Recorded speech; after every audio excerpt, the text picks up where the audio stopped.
All right, let's get this going. Welcome to Reality Check with Rishi. This is a weekday podcast series at 6:30 p.m. Monday through Friday that is helping inform our community about coronavirus, addressing questions on areas that affect our lives. We run a weekly healthcare town hall meeting every Tuesday at 6:30 p.m. that gets quite a few people attending, and we usually have a panel who are healthcare practitioners from the industry, years and years of experience. So that's been a very productive chat on Tuesdays. So we are actually running the third one in the series, the fourth one in the series, this following Tuesday. And we are obviously talking quite a bit about coronavirus and all these sessions that we are hosting. How do we come to grips with the new reality, the shelter in place, the social distancing, the new norms, and hopefully for just a short while, but we are all adapting, trying to figure things out with the new situation. So we see many examples of how we are pivoting to survive, if I may, to set a new course in an ever evolving world, more so today than perhaps any other time in our lives, which is pretty stunning. I mean, who would have thought that we would be dealing with what we are today? So, with adversity, though, there is opportunity. We also talk about how neighbors are helping neighbors. And we have launched a neighborhood pandemic preparedness team that is out there working with seniors, helping them out with groceries, with medication, neighbors helping neighbors. And it's a fabulous story playing out. Visit rishikumar.com/coronavirus for the details. And today we are very excited. We have the CEO of CloudMedX, which is Tashween Suleiman here.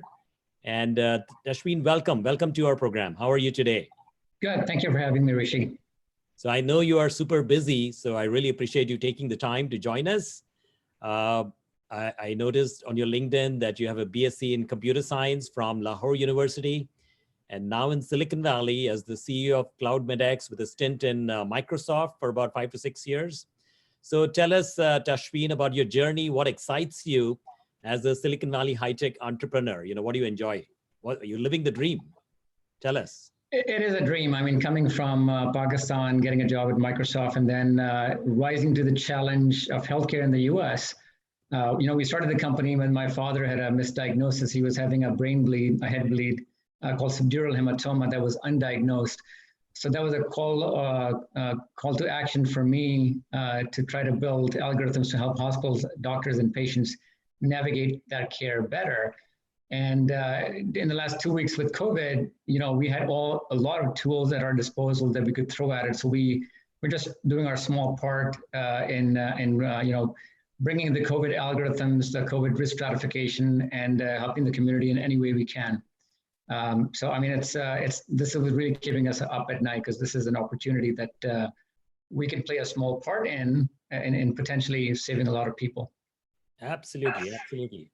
And sounds like you're already doing quite a bit of pivoting during this coronavirus crisis that is literally taking over our lives. So tell us a little bit about your situation at home as you work, as you deal with family issues, perhaps, or anything else. How are you adjusting at the family level, at the home level, versus what's going on with your venture, at your company? Tell us a little bit about how you're pivoting.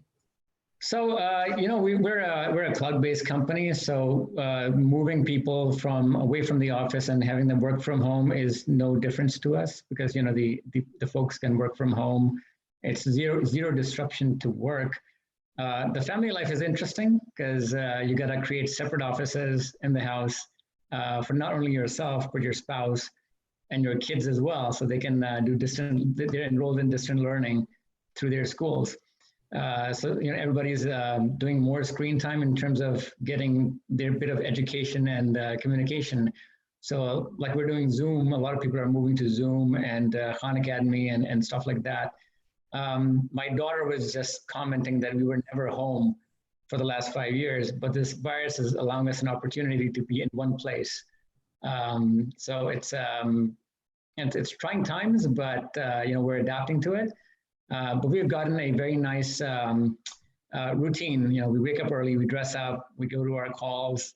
We're talking to a lot of doctors, we're talking to a lot of city planners, state level governors to get our tools into the hands of as many people as possible and just do our little part. Yep. Yeah. So, essentially, it seems like we are looking at life through a different lens. As we are little change of scenario, it doesn't change a whole lot, but our circumstances have changed and the world is dealing with a new reality. And so, we are also changing the lens through which we are looking at the world. And there'll be a huge shift, I believe, in thinking in terms of how we operate, how we interact with planet Earth. And Right. hopefully this will all settle into something good and better down the road. And that's what we can hope for. So let's talk a little bit about healthcare, which is really a focus. And when we look back in terms of how America has reacted to the pandemic, I think we are found wanting. And to some extent, our national healthcare preparedness has been a huge disaster. And so, what do you see? What could we have done differently when you look back over the last few weeks, starting from mid-December when this whole thing started playing out? What could we have done differently? It's a global issue. I don't think it's just the U.S. I think every government has reacted to it in a different manner. We weren't expecting the virus to hit our borders and expand so quickly. So as the data was trickling in, the models were always there. Bill Gates has talked about it. The WHO has talked about it. There's been a number of movies like Pandemic and Ground Zero that have been built around this, but we never thought that the reality would catch up so fast and so quickly. And so, everybody's been reacting, and you're running for Congress, and on your platform, you talked about healthcare and bridging the divide for a while. So to move a big machinery like the U.S. at the federal and state level with 300 million lives in a democracy is very, very hard. China was able to go into lockdown, but they're a different society. But to do the same thing in the West, where people have different views of freedoms, it's very difficult to get them motivated to follow suit. Right. I think what we could have done differently is more education from the early onset, more testing, and I think we're doing that now. But I think we need to do more of it so that we can get in front of it and control the pandemic. Correct. I think when we look at the discussion going on, is this really a healthcare problem or is this an economic problem? And what drives these types of discussion is the culture. How exactly are we adapting to these circumstances? We still find our youngsters who are hitting the beaches and who are not really dealing with this new reality. And that's a huge problem for us. So all this is sort of coming together, and hopefully we are making the right choices, the right decisions. I see that the National Guard has been engaged here in California. We have a huge dearth of masks and disinfectants, which is really very sad for a country like America. But we have seen how Singapore has reacted to SARS, and now how they have created a national preparedness that is bar none. They have really set some amazing resources have been put to play and battle tested for many years now, and they have dealt with it so much better. And what I see going forward is America doing much of that same. I think this is where we'll see a new definition of American healthcare and a new evolution over the next few years. So let's talk about when we look at the current changes that are happening with American healthcare. I noticed that many of the primary physicians, they are all working out of their home offices, and they are essentially doing telemedicine. There are folks calling them with symptoms. They are running diagnostics or perhaps recommending a blood test. But, everything has been done sort of offline. And I see we could have done this perhaps even years before, but this is how we are all pivoting. And I see that this would be the mantra as we move forward, with a lot more telemedicine being rolled out. I see Kaiser Permanente was in the forefront of this, along with some of the other providers. And but I think America hasn't quite done as much as we could have. So this would be a new arena, perhaps, that would evolve. Any comments on that? It's less of a technology problem. It's more of a rewriting of regulations and compliance. We've had the technology for many years, but up till last year, there wasn't a lot of incentive for doctors to use telemedicine from a reimbursement perspective, as well as the way the hospitals and clinics were set up. It was more of a transactional thing. You come to my office, I see you, I diagnose you, and I get paid for it. But that entire model got uprooted because of the work from home and keeping patients safe in home. So we've always had the technology for telemedicine and remote monitoring. Now is going to be a test for those companies to scale themselves up and meet the demand. There's many cases of telemedicine companies. They have spun up additional servers, but there's so much load on them that patients are still having to wait 40 minutes to an hour just to get on a teleconsult with physicians. So even they're trying to, adapt to their systems. And that's one of the reasons we launched Ask Sophie, which was a chatbot that sits in front or sits in between the doctor and the patient to try to help them better identify their symptoms. And then, while they're waiting to talk to a doctor, provide a sort of an AI conversational agent so they can get to some reference material while they wait. So it's sort of load balancing and load sharing with those physicians. So that's the scaling up the technology is one thing, but scaling up the doctors and resources is completely another thing. I mean, we have about 1 million doctors or more, slightly more in the US. That's not enough to deal with the COVID crisis. We're looking at COVID as a pandemic right now, but we're still learning on how a patient with congestive heart failure would react to COVID versus somebody who has, a lung disease like COPD or asthma, how they would react to COVID. So I think it's going to be people who are affected with COVID. They're going to have more comorbidities or underlying issues that doctors are going to have to wake up to and realize. And, at different states, they're fast tracking resident doctors and students to become full doctors to meet the capacity to deal with this. And then the third thing is, of course, supply chain. We're already starting to see shortage of masks, shortage of ICU beds, and equipment that is keeping the doctors safe. I have a cousin who works in New York as a doctor. This morning, he's just 30 years old. He got diagnosed with COVID. So now he has to spend 14 days to a month in quarantine, and we don't know when he's going to come back into the workforce. So as more and more physicians in the front lines get infected, you're basically depleting those resources from the physician side as well. So there are 3 problems we have to tackle in a very short amount of time. Correct.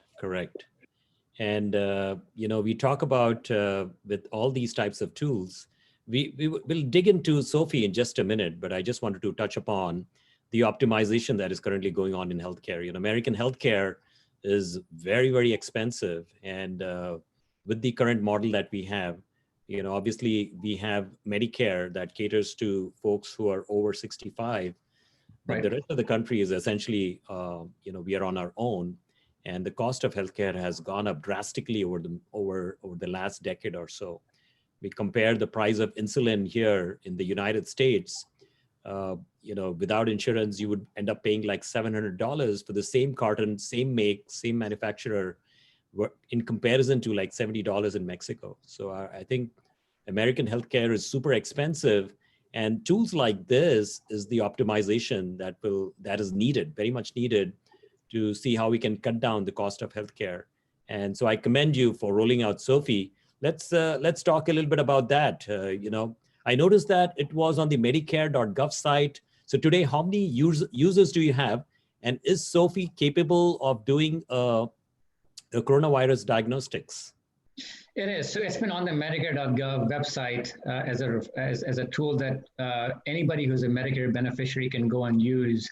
The primary impetus for the Ask Sophie was to take the patient's symptoms and give them education and reference material on comparing their data with millions of other patients like them, and give them an educated guess of what this could be. Now, it's not a diagnostic tool, but it's a smart referral tool where you could put your symptoms in and get to a education on what possible conditions the patients may have without diagnosing the patient. With the COVID disease coming into the US about 2 or 3 weeks ago, we added symptoms for COVID and created a special page for COVID symptom triage. So patients could go to that page, answer a bunch of history and physical questions, and then see their risk of contracting the disease based on their age, underlying conditions, and their travel history. And now we do it in two ways. One, you don't have to sign in. You can just log in and you can just go to the website and answer the questions and yes and no, and we'll give you a risk of contracting the disease. But if you sign in, then you have the ability to pull data from Medicare and pull data from other sources, or even upload your own data. And then you can run a symptom checker and get to a more educated guess of what could be wrong with you, along with handoff. Specifically for COVID, we're also showing testing centers near them where they can get a script from a doctor and get themselves tested. So that was the impetus for it. And like I said, we've, like many other companies, have had the tools and the infrastructure to deliver these kinds of services. And we thought it was a responsibility to spin it up for COVID and launch it out there. Okay, super. Thank you for providing that background. Now, are there hospitals, medical organizations using it here in the Bay Area? So the crux, the biggest user of Ask Sophie would be primarily the patients. But over the last week, we've gone into contract negotiations with payers and certain national agencies that are looking to put Ask Sophie to use for their beneficiaries. Just like Medicare is using it for their beneficiaries, we are now in the process of contracting with these agencies to assist their beneficiaries. And so Ask Sophie is just one piece of the tool. The other piece of the tool is resource allocation. So we've launched another tool about last week where any state government or city planner can look at the tool and figure out when their hospitals' resources are going to run out, whether it's ICUs, masks, beds. And that's the other piece of the tool where we're taking data from Ask Sophie, projecting it on the map of the US, and starting with the map of the US, you can drill down to a state level, to a city level, and then down to a hospital level to figure out, are they T-minus 7 days from their masks running out, T-minus 5 days from their beds running out. And so that's a tool that goes hand in hand with Ask Sophie to help with city planners and hospital administrators figure out where they need to scurry for sources and get that access supply in place. Okay, excellent. So that brings me to, when we look at, it seems like you started building Sophie and it's sort of morphing into doing much more than what you originally intended.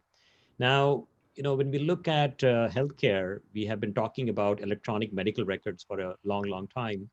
Now, if we could sort of analyze the profiles of American patients and figure out that here is the risk profile of the ones who are more prone to coronavirus. If we had that ability with a fairly intensive database like an electronic medical record, that would help us, for example, get the economy back on track, where the ones who are falling into the risk profile would be the ones staying at home versus the rest of the population. Now, do you foresee something like this ever happening in America, to build that national electronic medical record that President Obama had attempted? And I truly don't know where it is today, but it doesn't sound like it's been moving forward. So I think the road to digitization was one of the best things that could have happened in U.S. healthcare system, which is to move from paper to digital and have a digital record of the patients. That has allowed us to create better models for pandemics, create better models for predictions of diseases and progressions of diseases. I think it was a very good thing for the country, specifically for COVID. I think the big EMR companies like Epic, Cerner, and some of the other ones, I think they're playing a tremendous part in opening up their databases for people to come in and assist them in these modelings. And so I think we're going in the right direction. My only wish is that it should happen faster because the disease is not going to look at your race, your gender, your geography, or company. So there's companies out there that are creating walls around their gardens. This is not the time to be doing that. It's a time for collaboration and as much data sharing as possible. So you can identify those at-risk population patients, keep them in home until we sort of flatten the curve and when it's safe for them. Because I don't think you and I are at risk, although there's some data coming in that shows the disease really does not matter, care about age. Some young people are at risk as well. But we know statistically it's the elderly population that is very high risk. So if you have elderly and if you can identify and flag those patients, then we should provide them additional services. We are partnering with agencies across the country that are going the extra step of delivering medication and delivering supplies to their patients' homes. But like you mentioned, it's a collaborative effort. It's a neighborhood effort of activating everybody and bringing them in the loop so that we can all do our part. We're very good in data modeling. We're very good in geographical representation of that data, but we would look to partners like you, Rishi, to connect us to the communities so that we can do the last mile, the delivery and keep people home safe at home. So I think you touched upon a couple of things here, and let's talk a little bit about how this would come about. We have, America has its very own unique culture, which is very different compared to many of the other countries that are dealing with this. And for example, data privacy is a big deal. We have HIPAA guidelines that we have to follow, and then when it comes to how we have our own unique culture with respect to our government, the people, the expectations. So, how do you see that shifting? Because at some point, we have to, it's a question of survival, and there will need to be compromises made. Nothing is, it's like, okay, we have privacy issues, but if you're going to survive, we have to sort of figure out, how we will take all this data and put it together for the benefit of the health of Americans, right? And do you see that shift happening culturally for America to make that move? So I'm not a privacy expert, but I can give you my piece, which is when the patient's data goes into a hospital, it's personal health PHI. But if the patient is willing to share it, then it's not as far as I understand it, it's not PHI, it's PII, because the patient is choosing to seek help and share their data willingly. So those are two different things. I think the patients that I've seen want to learn more, and so I've seen patients share their own data willingly on Facebook and Twitter, to try to connect with other patients like them, or even with doctors to seek care. I predict that this will happen more and more on the patient side, and I think physicians are waking up to the fact that we're still learning about the disease, and the more they collaborate with each other, the better. I've seen doctors go on Facebook and Twitter and say, this is what I've tried, this is working, take it with a grain of salt. And I've seen other physicians take that and try it. I mean, we're in the Wild West when it comes to COVID, because there's, people are building guidelines, but we don't know. Like the anti-malaria drug that was talked about last week, it's anecdotal that it's helping some patients, but we don't have a statistic relevance for it. But it seems to be working, and some of the doctors are following it. So. Yep. And what I was touching upon was, I think there is a huge reluctance to essentially participate in any public sharing of data. Big Brother is watching, things like that, right? So it's a little bit of a cultural handicap that is preventing things like EMR to actually succeed in America. So hopefully, with this kind of crisis, we sort of reconcile to the fact that if we have to address these types of pandemics or God forbid, biowarfare, we have to be better prepared. And nothing like having a national electronic medical record that will provide different data points for our scientists to make resolution a lot faster. How can we have these types of predictive analytics with diseases and things like that? So anyway, let's. I believe there are a few questions, and so let's go to our folks who have joined this call. And I believe Surendra had a question. Surendra, would you like to jump in? Thank you, Rishi. Actually, I just joined today. I'm following his explanation related to the medical the data statistics related, analyzing the data. I'm just following the coronavirus. It is related to the RNA. I don't know the medical terminology, how the RNA acts and how the virus in the RNA family. I don't know about that, but he is checking the data, the coronavirus data. So when it is dealing with the data, they are going to identify uh, the data analysis based on the demographics, or else they are going to split out the data in the age group, or else how they are going to do it. We don't know exactly, because when I'm following some online the documents, China and some other countries, they follow the blockchain technology to identify individual cases, group them into some case study in the future drug discovery base. I don't know, because based on the individual blood samples or how they are doing, we don't know. But this is completely related to RNA. Right. So we're not doing lab testing. There are some promising results that are coming out from PCR testing, and there's some lab companies that are rapidly building rapid tests for early diagnosis. Our goal is to look at the data that's coming out of it and create algorithms to help patients understand the risk of contracting the disease, and for physicians to then act on those high-risk individuals. We're not in the space of lab testing. There's a lot of other companies that are working in this space, and a lot of them have solutions out in the market, and a lot of them are coming out with more solutions to help address this.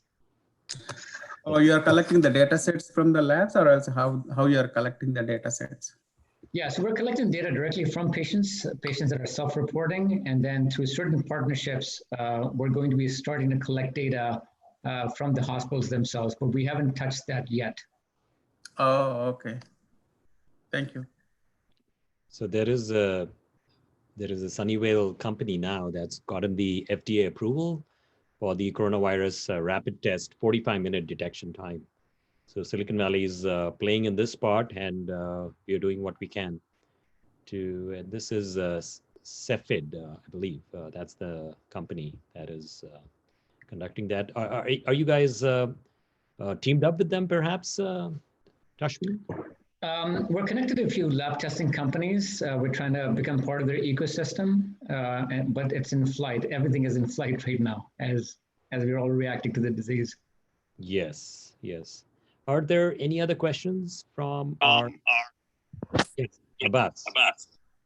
Hi, Rishi. Thanks for having us on the show. This is very interesting. And Tashveen, I'd be curious to hear your thoughts, Rishi and Tashveen, about what do you think some of the healthcare trends that will emerge from Corona?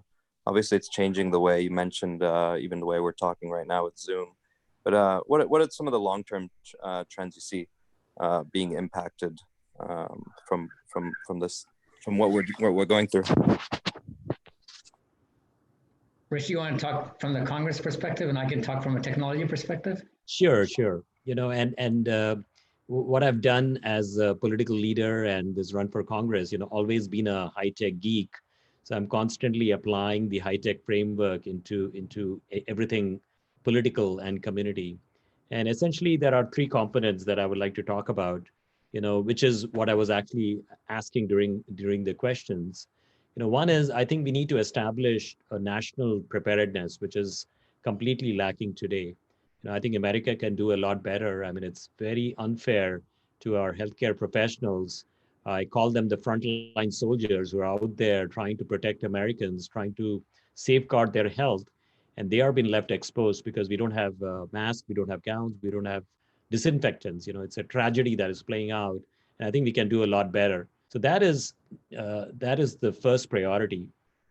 And when we look at what has happened in countries like South Korea with drive-through testing, and they tested a huge percentage of their population. South Korea offers, they have a single payer, sort of like equivalent Medicare for all program.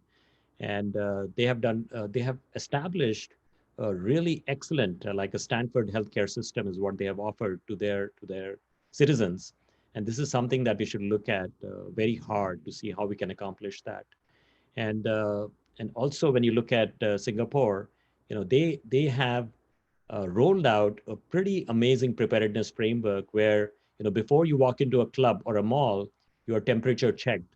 And so this was through the SARS testing when a lot of the current generation, they lost their parents because nobody knew how to deal with an epidemic or pandemic of that scale. And so the level of preparedness is just phenomenal. So this is the time where we don't have to reinvent the wheel. We should look at what's been happening in other countries and we should adopt that and make it better here in America. So that preparedness is very, very important. And then secondly, I talked about the telemedicine. I think there's a huge investment that needs to be made. And this will probably be one of the growing verticals within the healthcare industry that is going to thrive over the next 5, 10 years, because this will reduce the cost burden upon American healthcare. And thirdly, I do believe we need to have better tools. We need to have tools around healthcare analytics, predictive analytics, and also building that national database that will help us address these types of future challenges that includes the pandemics, or what my big concern is, biowarfare. If that plays out, we don't want to be compromised in that situation. So those were my three big ones in terms of the changes that we will hopefully see. I see a before coronavirus and after coronavirus, and hopefully we will adapt, adjust, and make the right changes for the well-being of Americans for the future. Tashvi? I'm a big believer of Carl Sagan and his brief talk when he gave one of his last talks that he gave, where he talked about wanderers, the pioneers that go out and venture in new lands and eventually become the survivors of humanity. I think physicians and people on the front line are wanderers. It's hats off to them for being on the front lines of the disease. They're curing it. They're getting sick themselves. But I think there's opportunity for all of us to assist them with the access capacity, and I think technology can give them that access capacity as a force multiplier, whether it's AI or better simulation models, or helping them protect themselves, like Rishi mentioned, having a sort of a remote thermometer scanner where you could do distant measurements on body temperatures. So I think we have all the technology. We just, in my opinion, I don't think we've been exposed like Far Eastern countries have. And so we haven't had that reality check. I'm sure people have done war games all across the board, but it's one thing talking theory, but another thing when you're actually living it. So, countries like South Korea and Singapore have had those episodes. They have learned from them, and they had a rapid response to it. We're just, learning, but we have all the tools, all the capacity, all the capability, and it's actually a miracle for a country of over 300 million people, one of the largest land masses in the world. Even the response that we got now has been phenomenal for the country of this size. So yeah, so when I look at from my days in IBM, IBM had lots of products, but what we did really well back during my days in IBM, and probably still, is how we created solutions that work very well for our customers. And so to touch upon the point that you made, Ashwin, we have lots of great tools. We have the solutions. Now, how can we take that and create a framework that will provide a better healthcare program for Americans to address challenges like these pandemics? So I can see very well that happening. We have all the best of brains. We have some pretty phenomenal technology that has been deployed. Now we have to take and establish a solution framework to address the pandemic challenge on hand. And I'm very confident we will see that. Any other questions and hopefully, Abbas, we addressed your question? Yes, thank you. That was very thorough. Okay. Someone else wants to jump in with a question? Anybody? So let's, Tashween, my question is, how do you see Sophia evolving over time? What's your plan with this, specific to what we're observing now? You touched upon it a little bit. Perhaps there is more to the story. I think this gives us a great opportunity to understand and learn more about the disease as more and more patients are self-reporting. There's a lot of data that's coming in. And like I said, the next step right now, it's early risk assessment of COVID. I think the future of healthcare would be, how does COVID have a long-lasting effect? Does it have a long-lasting effect? And how does it affect? And if it is, I mean, if it, hopefully it dies in the next 4 to 8 weeks, but if it becomes seasonal, then how would it impact at-risk populations that have underlying chronic conditions like heart conditions, diabetes, et cetera? And that's somebody that that's something that we don't have an answer for. I mean, there's physicians working on it, but if it's going to be a new norm, then I think technology can play a great part in understanding this much faster and getting to solutions much faster. And like I said, it's Moore's law. AI is getting better and better. And if there's anything that AI can help in, it's the current crisis. Absolutely. Absolutely. Well said, Tashween. My final question today is, essentially with Silicon Valley, we have sort of focused our software upon solving different types of vertical problems, not so much in the realm of healthcare. And, there are obviously quite a few companies, but I think that's not been a forte for us because a bunch of engineers jumping in, it's very difficult for us to come to grips with the world of medicine. Do you see that changing over time as we deal with this crisis in the next 5 years? Yeah, healthcare is one of the hardest vertical Yes. to build a company in because of compliance regulations.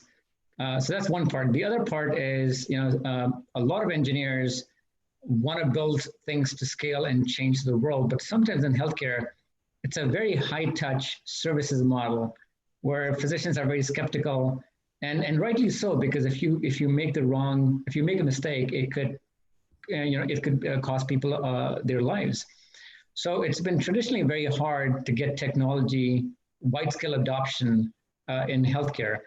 I think one of the trends that we're beginning to see is some of those trends are beginning to get relaxed just because of capacity issues.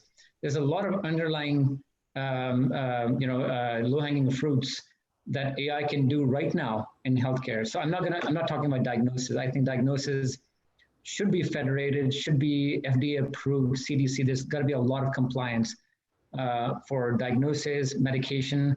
That has to be regulated. But there's underlying, there's low-hanging fruits around, risk assessments, disease progression modeling, and identifying populations that would, from the large amounts of data that could be rolled in for some of these first stage of trials that could help. So I think technology can help there. But again, we should separate the low-hanging fruits from the regulated areas, and engineers have to be mindful of that. And Google is working a lot on rapid kits through Verily and some of their other initiatives. So it's part that it's regulated. It's part that engineers build something and it's hard to scale. And the third part is combining technology with the understanding of the business model of healthcare. And that goes into healthcare is a very high touch service model. Like, if you were to talk to a bot, they would be more comfortable. It's called the white coat syndrome. You want to see somebody with the gray hair wearing a lab coat to be telling you that you're okay. So healthcare is very services, high touch, people's to people communication, that kind of thing. So I hope that AI can play a part in that. But we fundamentally believe that AI should be an augment to the physician to help patients understand their disease and be a part of the journey, as opposed to just being doing it themselves. There are some VCs in the Silicon Valley who are now saying, AI, with good AI, you don't need doctors. I disagree with that. I think AI and machine and human doctors combined can do a much better job than just the AI by itself or human by itself. Yep. Yeah. Tashween, I can see a lot more collaboration happening with the engineers collaborating with our medical doctors, for instance, but a close collaboration would deliver a lot of dividends in the long run. And I can certainly see that happening over the next few years. So if there are no other questions from our attendees, let's call it a wrap. I really appreciate you, Tashveen, spending time with us. And thank you all for joining in. And do check out our coronavirus page at rishikumar.com/coronavirus. And we have put together a volunteer team that is going about helping our neighbors, helping our seniors with groceries, with medication. And this is really what makes Silicon Valley phenomenal, where neighbors are helping neighbors. Thank you all for joining in, and let's stay in touch. Thank you, Enjoy the Rishi. rest of the evening. Okay, bye.